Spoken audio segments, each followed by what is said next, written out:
Anna Muhammadan abduhu wa rasuluh sallallahu alaihi wasallam tasliman mazida amma ba'd. Ayyuhal ikhwah wal akhwat a'azzani wa azzakumullah. Saudara-saudariku yang semoga dimuliakan oleh Allah, kita bertemu kembali di malam Sabtu untuk mengkaji tafsir Jalalain, Al-Jalalain, tafsir yang disusun oleh dua imam, Jalaluddin As-Suyuti dan Jalaluddin Al-Mahalli. Ya, pada pertemuan sebelumnya kita masih di surat Asy-Syura.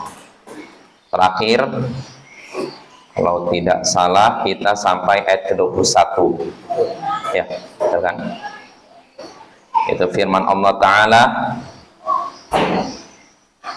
am lahum syuraka usyara'u lahum minad dini ma lam ya'lam bihillah walaula kalimatul fasli laqudiya bainahum wa inna zalimina lahum adzabun alim. Apakah mereka memiliki sekutu-sekutu yang menetapkan untuk mereka perkara agama yang tidak Allah izinkan?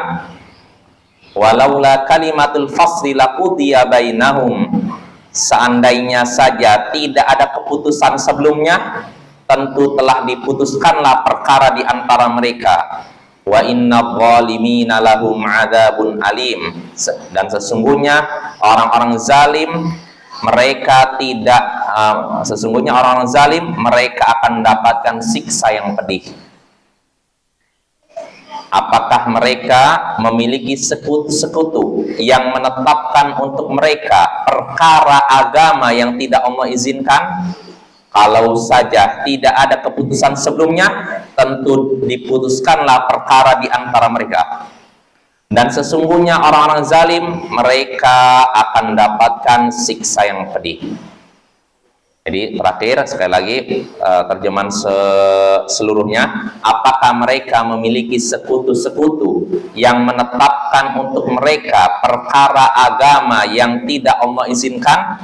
Seandainya saja tidak ada keputusan sebelumnya, tentu telah diberikan keputusan di antara mereka. Dan sesungguhnya orang-orang zalim akan mendapatkan siksa yang pedih. Nah, ini surat Asy-Syura ayat ke-21. Ya, kita bahas ayatnya. Allah di sini bertanya, apakah mereka memiliki sekutu-sekutu yang mensyariatkan, menetapkan untuk mereka perkara agama yang tidak Allah izinkan? Apakah mereka punya sekutu-sekutu? Mereka ini siapa?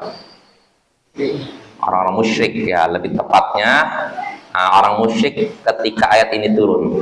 Musyrik apa? Quraisy, ya. Di sini kata Imam Al-Mahalli kufari Makkah. Apakah mereka, yaitu orang kafir Mekah, itu musyrikin Quraisy, ya.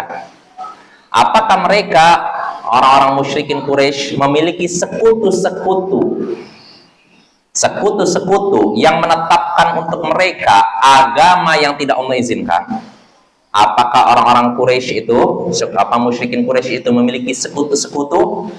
Sekutu-sekutu di sini kata Imam Al-Mahalli hum syayatinuhum, itu setan-setan mereka. Maksudnya di sini adalah sekutu-sekutu Allah, sembahan-sembahan mereka. Jadi apakah sembahan-sembahan mereka itu menetapkan untuk mereka perkara agama yang tidak Allah izinkan? Mengapa Allah menyebutkan demikian? Karena orang-orang musyrikin Quraisy mereka mengharamkan apa yang Allah halalkan dan menghalalkan apa yang Allah haramkan.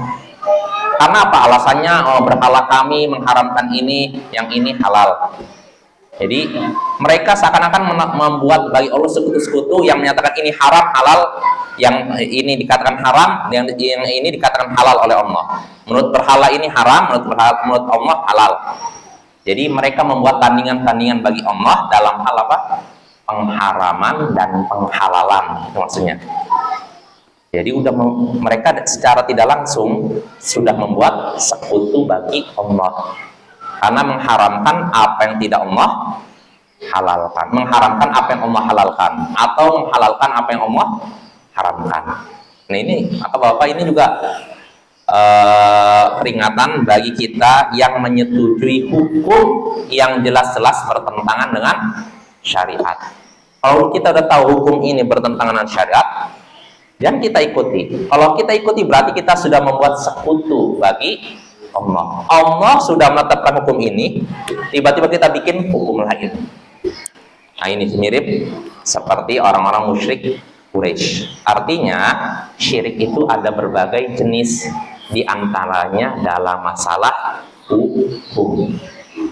Jadi jangan kita bayangkan syirik itu cuman ini ada berhala sujud depannya, atau di depan ini ada ini apa wali kita di depannya waktu syirik.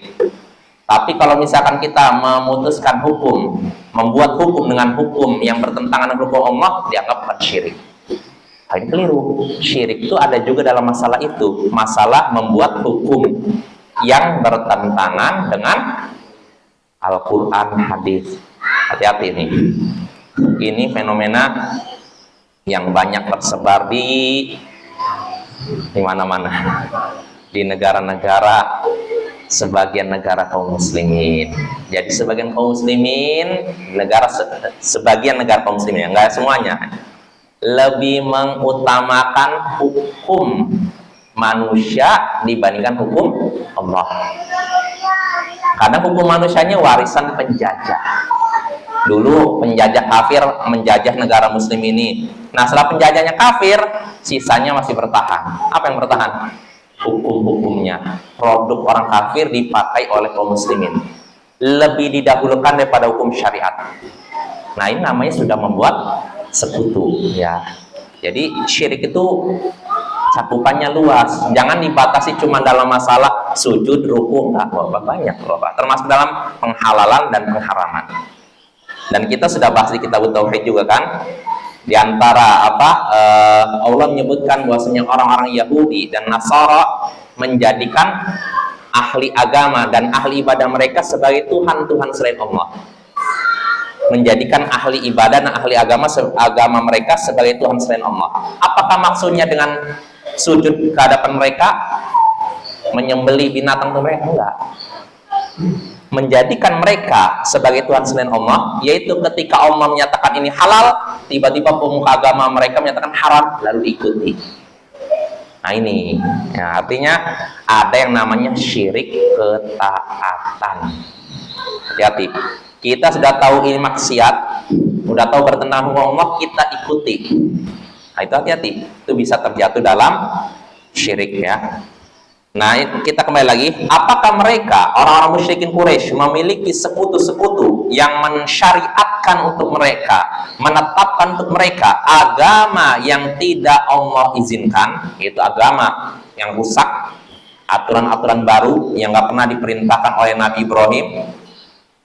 Contohnya apa? Kasyirk wa inkaril ba'ats, seperti syirik dan mengingkari hari kebangkitan.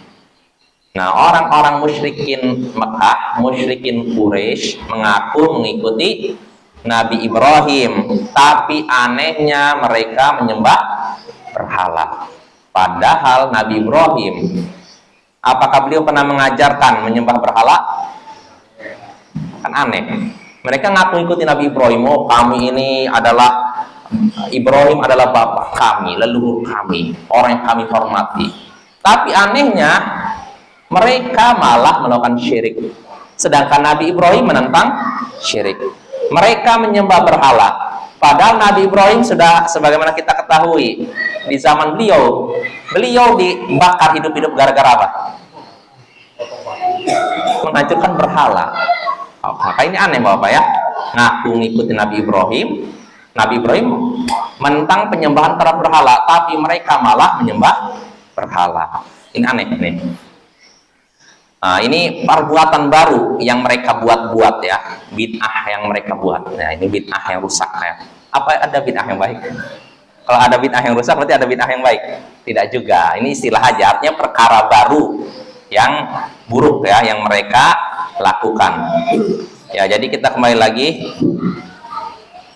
Jadi Allah katakan, apakah mereka musyrikin Quraisy memiliki sekutu-sekutu yang mensyariatkan untuk mereka, menetapkan untuk mereka agama yang tidak Allah izinkan?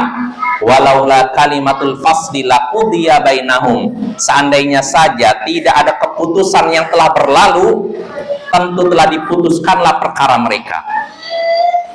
Seandainya saja tidak ada keputusan yang telah berlalu, maksudnya di sini kata Imam Al-Mahalli, ay al-qada as-sabiq bi annal jazaa yaumal qiyamah. Maksudnya seandainya tidak ada keputusan yang telah berlalu, maksudnya keputusan yang sebelumnya bahwasanya balasan terhadap mereka ada di hari kiamat. Seandainya tidak ada keputusan ini, tentu telah diputuskanlah perkara mereka. Maksudnya apa? Diturunkan siksa, ya. Diputuskanlah perkara mereka wa bainal mu'minin. Nah, ini kata Imam Al-Mahalli, bita'dzibi lahum fid dunya. Tentu telah diputuskanlah perkara antara mereka dengan orang-orang beriman dengan menyiksa mereka di dunia. Ini seandainya tidak ada keputusan yang telah berlalu, cuman Allah berikan ditunda-tunda, ya. Wa inna zalimina lahum adzabun alim. Dan sesungguhnya orang-orang zalim, mereka akan mendapatkan siksa yang pedih. Orang-orang zalim akan mendapatkan siksa yang pedih. Orang zalim ini siapa? Maksudnya orang musyrikin Quraisy, orang kafir. Jadi kadang Allah menyebut zalim maksudnya kafir, kadang syirik. Makanya dalam surat Al-Baqarah, wal kafiruna humudz zalimun. Orang-orang kafir mereka itulah yang zalim, ya. Maka Bapak, ini maksud zalim di sini maksudnya orang-orang kafir, musyrikin Quraisy, mereka diancam dapat siksa yang pedih. Nah, ini ya, ini ayat ke-21. Nah, dari ayat ini kita bisa mengambil beberapa pelajaran, di antaranya diharamkan membuat hukum yang bertentangan dengan hukum Allah. Diharamkan membuat hukum yang bertentangan dengan hukum Allah. Diharamkan, Bapak. Dan pengharamannya bukan pengharaman ringan, pengharaman yang berat. Karena apa? Dosa membuat hukum yang bertentangan hukum Allah ini bukan dosa kecil, dosa yang besar, dosa syirik. Maka ini ancaman bagi orang yang membuat undang-undang bertentangan dengan syariat. Hati-hati ya, bagi anggota titik-titik, hati-hati ya. Itu bukan perkara ringan, itu dipertanggungjawabkan di hadapan Allah ketika tanda tangan undang-undang tertentu, padahal itu bertentangan dengan hukum Allah, itu dipertanggungjawabkan hari kiamat. Maka kalau tidak sanggup, mundur. Karena Bapak, ketika anggota ini sudah tanda tangan padahal bertentangan hukum Allah, berarti dia sudah menempatkan dirinya sebagai apa? Tuhan selain Allah. Hati-hati ya. Makanya sebagai ulama dari dulu sampai sekarang, sudah sejak munculnya sistem demokrasi, ada yang masih istiqomah tegas menyatakan itu haram, syirik.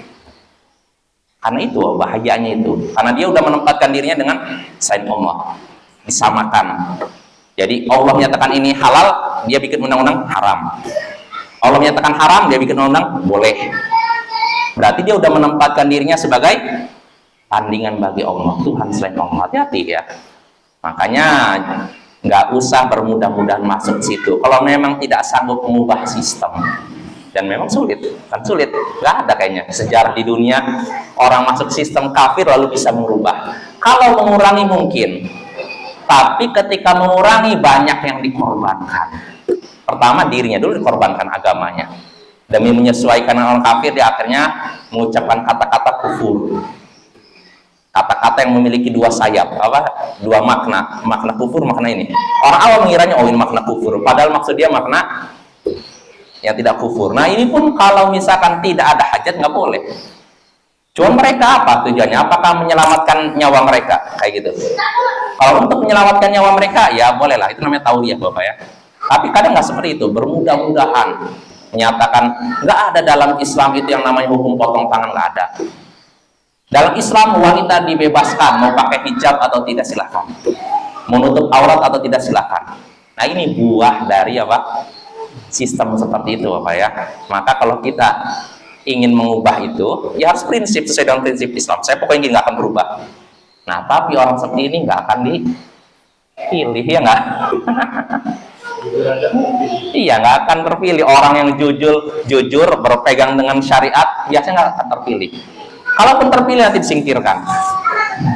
Itu udah saksi sejarah banyak Bapak ya. Maka tidak disarankan masuk ke situ, sistem seperti itu. Hati-hati ya. Jadi sekali lagi faidah yang bisa kita petik dari hadis ini, dilarang membuat hukum atau diharamkan membuat hukum yang bertentangan dengan hukum Allah. Diharamkan, dosa besar ya. Jauhi ya.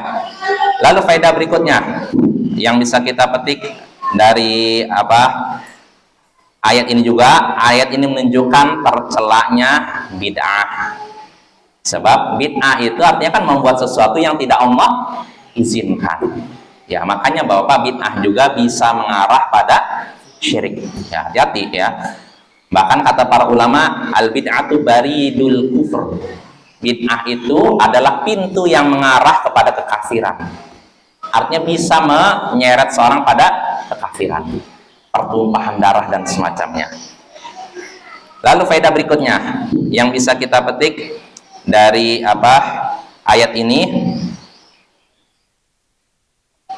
di antara hikmah yang Allah miliki, Allah menunda siksa kepada orang-orang kafir. Yaitu sudah merupakan hikmah kebijaksanaan Allah. Allah kadang menunda siksa terhadap orang kafir karena ada hikmahnya. Ya, hikmahnya apa? Pertama, menguji kesabaran orang-orang beriman. Kedua, memberikan kesempatan pada orang kafir untuk taubat ya Bapak ya. Jadi kita juga jangan tergesa-gesa. Kalau ada orang kafir yang menindas, kita boleh berdoa kepada Allah agar dia dibinasakan ya. Tapi nggak boleh kita pastikan dia pasti neraka. Nggak bisa, kita nggak tahu akhir hayat seorang ya. Siapa tahu dia di akhir hayatnya taubat, walaupun kita tahu dia berlumuran darah kaum muslimin ya. Tapi nggak boleh kita pastikan selama seorang masih hidup di dunia, tidak boleh kita pastikan fulan surga dan neraka ya. Termasuk orang beriman juga. Makanya nggak boleh kita menyatakan orang yang mati di medan jihad kita katakan syahid. Bahkan itu disebutkan dalam hadis Sahih Bukhari, tidak boleh dikatakan fulan syahid. Karena kalau dikatakan syahid artinya apa? Mati yang baik, akan masuk surga. Ini udah pastikan orang masuk surga, kita nggak boleh. Maka ini kritikan bagi sebagian kelompok pergerakan Islam yang bermudah-mudahan memberikan label syahid kepada pemimpin-pemimpin mereka. Asyahid ini, asyahid imam ini. Nggak boleh ya. Itu ada dalam hadis larangan seperti itu. Karena ketika kita katakan fulan syahid, berarti kita katakan fulan masuk surga. Nggak boleh. Tapi kalau kita berkata mudah-mudahan fulan syahid, boleh? Boleh. Sama seperti kita mudah-mudahan fulan termasuk ahli surga, boleh. Tapi kalau si fulan ahli surga, nggak boleh. Si fulan syahid nggak boleh. Jelas Bapak ya? Karena ada sebagian orang bermudah-mudahan begitu. Bisa jadi orang ini tidak membaca kitab-kitab hadis, terutama kitab Sahih Bukhari. Ya, dan memang ada hadis-hadis yang mereka sembunyikan, tidak mereka ungkapkan kepada umat karena bertentangan dengan prinsip mereka. Ya, ini mereka akan mempertanggungjawabkan itu di hadapan Allah Subhanahu wa taala. Ya, itu beberapa faidah yang bisa kita petik. Dan terakhir, faidah terakhir lupa ini terkait dengan ayat 21. Kezaliman akan mengantarkan pada siksa. Kezaliman akan mengantarkan pada siksa.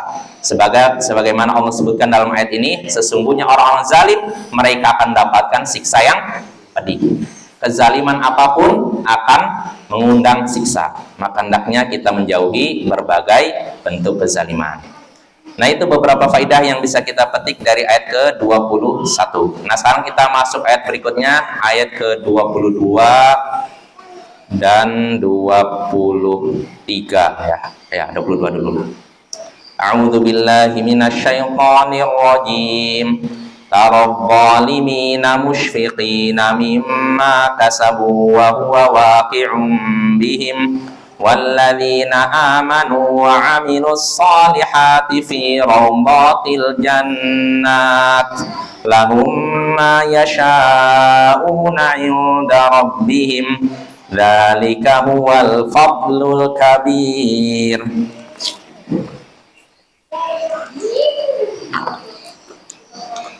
Tarad zalimina musyfiqina mimma kasabu. Engkau menyaksikan orang-orang zalim merasa takut karena apa yang mereka lakukan. Wa huwa waqi'un bihim, padahal itu akan terjadi pada diri mereka. Walladzina amanu wa 'amilus solihati fi rawdatil jannat, dan orang-orang beriman dan mengerjakan amal soleh, mereka akan berada di taman-taman surga. Lahum ma yasha'una 'inda rabbihim, mereka akan dapatkan apa yang mereka inginkan di sisi Tuhan mereka. Dzalika huwal fadlul kabir, itulah keutamaan yang besar, ya.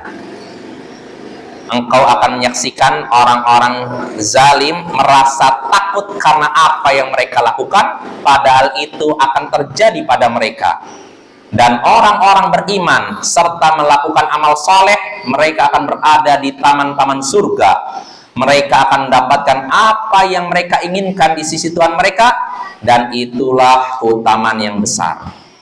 Nah, ini ayat ke-22. Ya, kita bahas ayatnya. Allah katakan di sini, tarad zalimina musyfiqina mimma kasabu. Engkau menyaksikan orang-orang zalim merasa takut karena apa yang mereka lakukan. Engkau menyaksikan orang-orang zalim merasa takut karena apa yang mereka lakukan. Engkau menyaksikan orang-orang zalim. Di mana maksudnya di sini? Merasa takut karena apa yang mereka lakukan. Biasanya di mana? Di akhirat, ya. Kalau di dunia kadang enggak. Orang berbuat zalim berani karena punya backing, punya dari ini, jadi kadang berani menindas sana sini. Nah, tapi kalau di akhirat mereka ketakutan, karena di akhirat semua kekuasaan dilucut oleh Allah. Semuanya di mahsyar menunggu keputusan Allah dengan takut. Makanya dalam hadis disebutkan ketika di mahsyar manusia akan mengeluarkan giat telanjang dan mengeluarkan keringat, sehingga keringat ada yang sampai kaki, ada yang sampai lutut, perut, sampai tenggelam. Mungkin ada yang bertanya, loh, kalau tenggelam kenapa yang lain nggak ikut tenggelam? Nah, ini orang bodoh ini.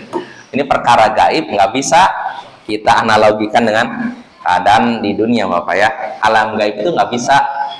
Alam gaib artinya apa yang tidak tampak. Ini perkara akhirat kan tidak tampak kan? Ini nggak bisa diukur dengan dunia.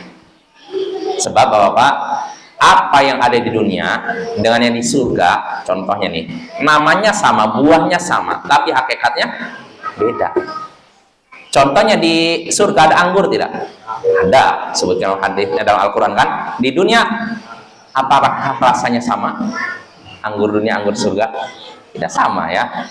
Jadi jangan kita kiaskan apa yang ada di akhirat dengan apa yang ada di dunia. Ya, itu beda, apa ya? Di akhirat keadaannya jauh dari apa yang kita bayangkan.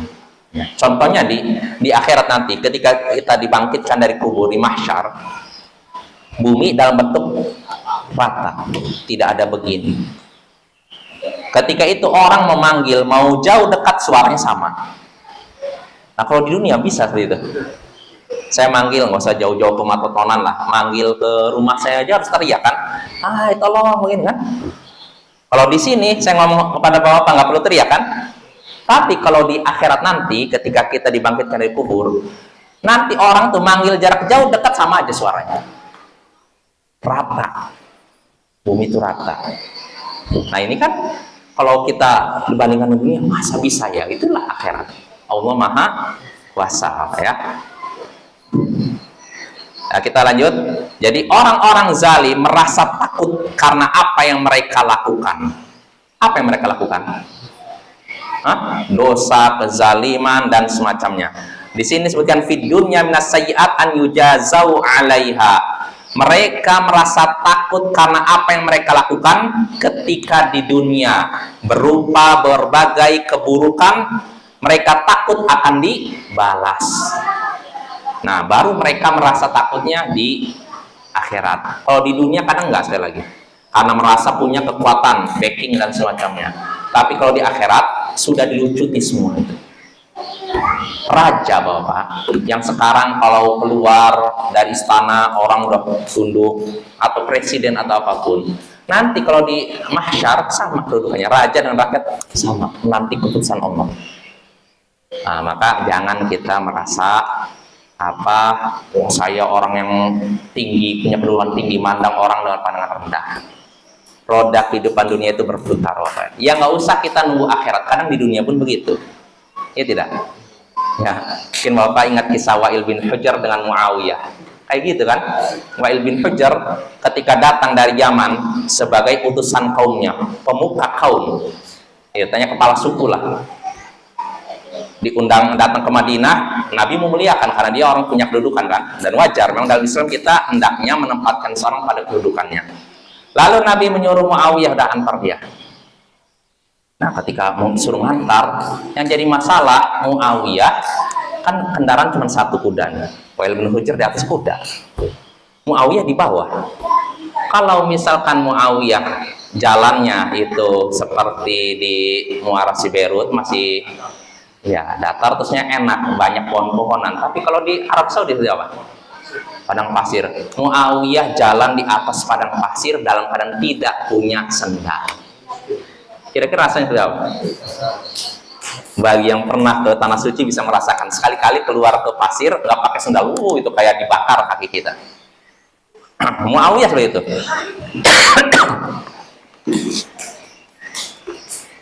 Yang nganter Wa'il bin Hujr nggak pakai sendal, maka dia pun berkata kepada Wa'il bin Hujr, tolonglah saya naik di tunggangan Anda lah, saya ini lihat tuh kalau nggak punya sendal, saya miskin, saking miskinnya Muawiyah. Namun kata Wa'il bin Hujr, siapa kamu? Kok berani-beraninya mau naik di atas kudaku, dibonceng? Ibaratnya saya ini orang punya kedudukan, kamu kan orang biasa, ibaratnya gitu loh. Ya akhirnya apa? Muawiyah nerima aja, iyalah saya nggak punya kedudukan apa-apa, miskin. Begitu terus. Diantar sampai ke Yaman. Tahun demi tahun berlalu. Siang malam berlalu, berganti bulan, berganti tahun, berganti terus sampai akhirnya di kemudian hari Rasulullah meninggal, Abu Bakar menggantikan, lalu meninggal, gantikan Umar, gantikan Utsman. Muawiyah setelah itu di kemudian hari menjadi khalifah di Syam, gubernur Syam, jadi khalifah. Datanglah Wa'il bin Hujr kepada Muawiyah. Dulu Muawiyah dalam keadaan di bawah miskin, sekarang jadi pemimpin umat. Dan Wa'il bin Hujr kedudukannya jadi di bawah. Maka ketika Wa'il bin Hujr menghadap Muawiyah, dia berkata, seandainya saja saya tahu kedudukanmu akan seperti ini, tentu akan saya angkut Anda di atas kendaraanku. Ya inilah Bapak ya, yang dunia di bawah sekarang di atas, yang di atas jadi di bawah. Inilah dunia. Roda kehidupan berputar Bapak ya. Maka jangan kita memandang orang dengan pandang rendah, merasa saya segala-galanya, saya punya kekuatan. Hati-hati, kalau kita sombong Allah balikan Bapak ya. Maka terus tawadhu, rendah hati. Karena ada orang-orang model begitu. Bahkan ada seorang, mungkin Bapak tahu apa istilahnya, trading ya. Nah, itu yang sampai penipuan besar-besaran itu loh, yang viral 3 tahun yang lalu itu. Dia sampai berkata di medsos, ada di YouTube, Allah nggak akan bisa membuat saya miskin. Sampai begitu, bayangkan. Karena merasa kekayaan sudah luar biasa. Setelah dia ngomong itu, nggak berapa lama dia ditangkap KPK kalau nggak salah, dimiskinkan. Semua hartanya dilucuti. Nah, lihat tuh, kesombongan mengantarkan pada kesengsaraan. Allah nggak akan bisa membuat saya miskin. Ternyata Allah membuat dia miskin. Nah ini Bapak, ini pelajaran buat kita. Atau seperti kalau dulu-dulu Titanic gitu, kapal Titanic kan gitu kan, sampai menyatakan ini kapal yang besar nggak akan bisa tenggelam katanya. Tuhan pun nggak bisa menenggelamkan itu. Tapi ternyata ketika dari Amerika ya, berlayar atau dari London di Samudra Atlantik, nabrak gunung es, langsung tenggelam. Nah inilah orang-orang yang sombong akan Allah hinakan ya. Gak usah nunggu di akhirat, di dunia sudah Allah hinakan ya. Maka hendaknya kita selalu rendah hati memandang saudara kita seiman. Jangan ada pandangan merendahkan bagaimanapun kedudukan seorang ya. Ingat, kesombongan itu tanda kebodohan. Ujub bangga itu tanda kebodohan. Merasa diri kita lebih tinggi itu tanda kebodohan. Maka hendaknya kalau kita menghadapi orang siapapun, termasuk orang Baduy, orang-orang pedalaman, jangan mandang, oh saya lebih hebat daripada dia. Nah, kita memang punya kelebihan, ya, karena Allah memberikan kita kelebihan. Seandainya Allah tidak memberikan kelebihan, ya kita pun sama dengan dia. Nggak ngerti apa-apa, nggak ngerti peradaban, nggak ngerti ilmu dan pengetahuan. Ya, maka hendaknya sekali lagi tawadhu, rendah hati. Tawadhu adalah sifat yang Allah cintai, dan siapa yang tawadhu justru akan Allah angkat derajatnya. Ya, menyinggung masalah tawadhu ini juga terjadi, ada contoh baik yang disebutkan oleh Syekh Shalih Al-Syekh, Menteri Islam sebelum sekarang Arab Saudi. Kisahnya tentang Al-Hafidh Ibnu Rajab Al-Hambali. Mungkin saya pernah cerita juga, kita ulangi lagi supaya kita ini ambil pelajaran. Jadi Al-Hafidh Ibnu Rajab Al-Hambali ini suatu hari mengajar di hadapan murid-muridnya, membahas suatu masalah fikih, lalu beliau membahasnya dengan begitu rinci dan indah. Artinya beliau menyebutkan masalah ini terjadi perbedaan pendapat, dalilnya begini, benar-benar rinci, membuat kagum murid-muridnya. Jadi beliau dengar, murid-muridnya dengar. Nah, suatu hari beliau diundang oleh penguasa ketika itu di sebuah majelisnya para hakim. Dan ketika itu penguasa memberikan pertanyaan tentang masalah yang dibahas oleh Ibnu Rajab dalam majelisnya. Majelis ini, majelis ilmu begini. Ibnu Rajab ditanya, bukan Ibnu Rajab, ketika itu yang ditanya para qudhat, para hakim, para ulama gitu. Penguasa nanya, apa hukum begini? Ternyata yang jawab, Pak, qadhi ini, hakim ini, alim ini, Imam Ibnu Rajab diam aja, nggak bicara sama sekali. Padahal di majelis beliau menjelaskan, hukumnya begitu rinci sekali, sehingga membuat murid-muridnya kagum. Jelas apa ya? Jadi Ibnu Rajab diam saja nih. Padahal ketika di majelis taklim, di majelis beliau bisa menjelaskannya. Tapi ketika di majelis itu, beliau diam aja, nggak berbicara sedikit pun. Nah, selesai majelisnya, majelis hakim yang ada penguasa itu, murid-muridnya datang kepada Ibnu Rajab, lalu berkata, Syekh, Masya Allah, kok Anda diam saja? Padahal di majelis Anda, majelis taklim, Anda menjelaskan masalahnya dengan begitu rinci, dengan begitu indah. Tapi kenapa Anda diam saja di sini? Jelas ya? Jadi Ibnu Rajab ini ditanya, kenapa muridnya mungkin ingin supaya nampak ke gurunya ini orang hebat gitu loh. Kenapa Anda nggak bicara? Jadi ingin nampakkan nih keilmuan guru saya nih, keunggulan guru saya nih. Nah, tapi Ibnu Rajab diam aja. Kenapa Anda diam saja? Akhirnya apa? Kata Imam Rajab, majelis ini majelis dunia, sedangkan majelis saya majelis akhirat. Lah, apa ya? Artinya apa? Di sini majelis untuk membanggakan, coba kenapa enggak? Beliau nggak mau. Padahal beliau sanggup. Tapi beliau tidak mau menampakkan itu. Beliau hanya menampakkan itu di majelis beliau yang hanya diikuti hanya orang-orang biasa, bukan orang-orang yang punya kedudukan. Jelas ya? Artinya di sini ini menunjukkan tawadhu, rendah hatinya Al-Hafidh Ibnu Rajab. Beliau nggak ingin menampakkan istilahnya keilmuan beliau di hadapan orang lain supaya dibilang, hebat dia, ilmunya luas, enggak. Padahal beliau sanggup, iya nggak? Tapi beliau nggak menampakkan itu. Nah, itulah hakikat dari tawadhu. Kita sanggup untuk menampakkan kelebihan, tapi kita menyembunyikannya. Beda halnya saya nggak punya kelebihan, lalu saya nggak mau.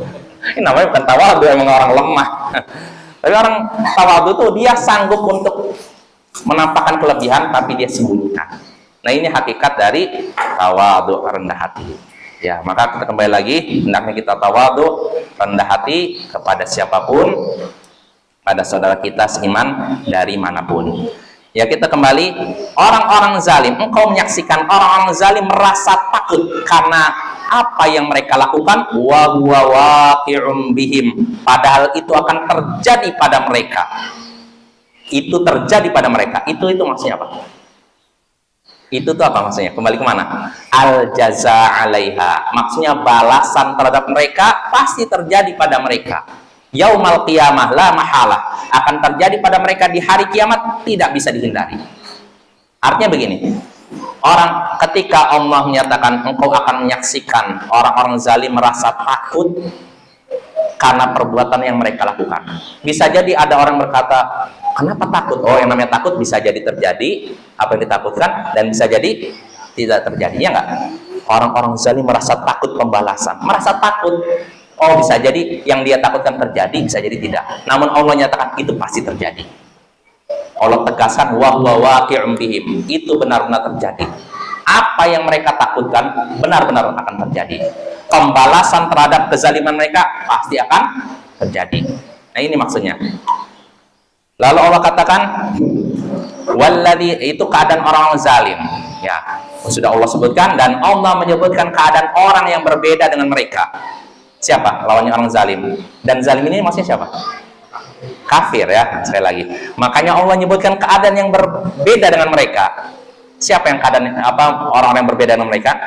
Orang-orang beriman. Makanya Allah katakan walladzina amanu wa amilus salihati fi rawdatil jannat. Dan orang-orang beriman dan mengerjakan amal saleh, mereka akan berada di taman-taman surga. Allah, ya, taman-taman surga. Di sini kata Imam Al-Mali anzahiha, yaitu yang paling baik, paling bersih, paling indah binisbati ilaman dunahum, dibandingkan dengan orang yang di bawah mereka.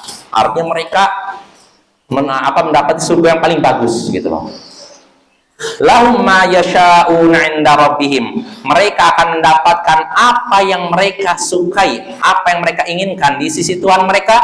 Dzalika huwal fadlul kabir. Itulah karunia yang besar. Nah, itu.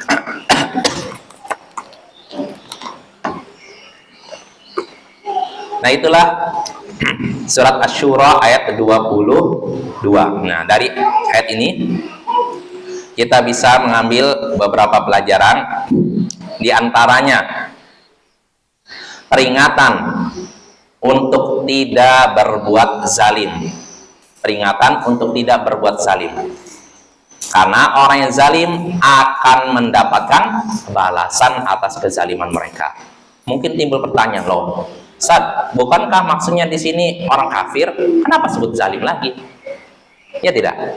Kan tadi ayatnya engkau menyaksikan orang-orang zalim merasa takut karena apa yang mereka lakukan. Zalim di sini maksudnya apa? Orang kafir kan? Loh, kenapa faedahnya kok orang peringatan untuk tidak berbuat zalim? Kenapa tidak dikatakan peringatan untuk tidak berbuat kafir? Bagaimana nih? Enggak, karena kata para ulama, menurut kaidah ilmu tafsir, al-ibratu bi umumi lafz la bi khususis sabab. Yang jadi patokan keumuman teks tersebut, bukan sebab turunnya ayat tersebut. Ya, walaupun ayat ini tujukan orang kafir, tapi teksnya menyatakan zalim, berarti berlaku untuk orang zalim. Ya, maka peringatan agar kita tidak berbuat zalim, ya, karena orang yang zalim pasti akan mendapatkan balasannya, ya. Bisa di dunia, bisa di akhirat, ya. Lalu faedah berikutnya yang bisa kita petik dari ayat ini, Allah akan memuliakan orang yang beriman dan mengerjakan amal soleh dengan menempatkan mereka di taman-taman surga, ya. Surga yang penuh dengan keindahan, surga yang penuh dengan kenikmatan apapun yang mereka inginkan. Makanya Allah katakan lahum ma yasha'una 'inda rabbihim. Mereka akan mendapatkan apa yang mereka inginkan di sisi Allah, ya, apapun, ya, kalau memang itu baik maka akan Allah berikan, ya, apa yang Allah, kalau memang itu baik, Bapak, ya. Adapun yang buruk tidak mungkin. Jelas, ya. Contohnya apa? Karena ada pertanyaan aneh. Ustaz, kalau memang kita bisa mendapatkan apapun yang kita inginkan, berarti kita boleh dong zina di surga. Ada yang ngomong gitu. Ini orang bahlul, orang jahil nih, ya. Nggak mungkin lah. Sesuatu yang buruk nggak akan ada di surga. Yang ada di surga hanya yang baik-baik. Dan kenikmatan yang ada di surga akan melupakan semua kenikmatan yang haram, Bapak, ya. Karena setiap yang ada di surga, setiap orang yang akan di surga pasti punya pasangan, ya. Makanya dalam hadis ma fil jannati a'zab, tidak ada di surga seorang yang melajang, tidak ada. Artinya pasti memiliki pasangan, ya. Nah, maka kalau udah memiliki pasangan, kenikmatan memiliki pasangan ini lebih jauh lebih nikmat dibandingkan kenikmatan apa yang ada di dunia, termasuk kenikmatan yang haram, zina dan semacamnya. Lalu faedah berikutnya, faedah terakhir yang bisa kita petik dari hadis ini, masuk surga itu merupakan karunia Allah yang besar. Tidak ada karunia yang lebih besar daripada masuk surga. Betul tidak? Iya, nggak ada ya. Kita dapat nikmat di dunia, punya rumah bagus, suatu saat akan kita tinggalkan. Kita punya jabatan tinggi di dunia, sampai orang-orang nunduk pada kita, Pak. Suatu saat jabatan ini akan lepas dari diri kita. Ya tidak? Tidak ada yang abadi di dunia, yang abadi hanya di akhirat ya. Sallallahu ala nabiyyina Muhammadin wa ala alihi wa sahbihi ajma'in. Wa akhiru da'wana anil hamdulillahi rabbil alamin. Assalamualaikum warahmatullahi wabarakatuh.